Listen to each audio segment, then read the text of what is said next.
देश में इस वक्त ट्रिपल तलाक का मुद्दा गरमाया हुआ है। इस मुद्दे पर देश में बहस जारी है और इस मुद्दे पर प्रधानमंत्री नरेंद्र मोदी ने भी अपनी राय रखी। पीएम मोदी ने कहा कि जिस तरह हिंदू औरतों के अधिकारों की रक्षा के लिए कानून है, उसी तरह मुस्लिम औरतों के हितों और अधिकारों की रक्षा के लिए भी देश में एक समान कानून होना चाहिए। प्रधानमंत्री ने 3 तलाक और बेटियों की कोख में हत्या के खिलाफ निर्णायक मुहिम चलाने की भी पैरवी की और कहा कि सरकार इस अन्याय को होने नहीं देगी।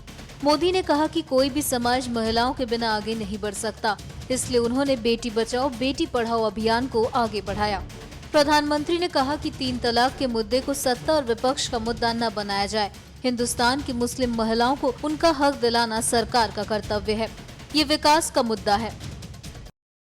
अगर कोई हिंदू मां के गर्भ में बेटी को मार देगा तो उसको जेल के सलाखों के पीछे जाना पड़ेगा। वैसे ही मेरी मुसलमान बहन, उसका क्या गुनाह? कोई ऐसे ही टेलीफोन पर 3 तलाक बोल दे और उसकी जिंदगी तबाह हो जाए।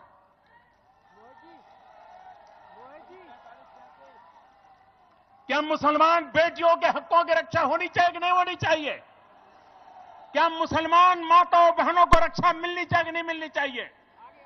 क्या मुसलमान बहनों को समानता का अधिकार मिलना चाहिए कि नहीं मिलना चाहिए? कुछ मुस्लिम बहनों ने अदालत में अपने हकों की लड़ाई लड़ी। सुप्रीम कोर्ट ने हमें पूछा कि आप भारत सरकार क्या कहती है। हमने साफ साफ अपने शब्दों में कहा कि माताओं बहनों पर कोई अन्याय नहीं होना चाहिए, संप्रदाय के आधार पर भेदभाव नहीं होना चाहिए।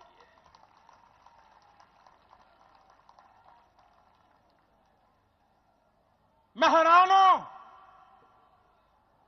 हिंदुस्तान की कुछ पॉलिटिकल पार्टियां वोट बैंक के भूख में 21वीं सदी में मुस्लिम औरतों के साथ अन्याय करने पर तुले हुए हैं। ये कौन सा न्याय है? और इसलिए भाइयों बहनों,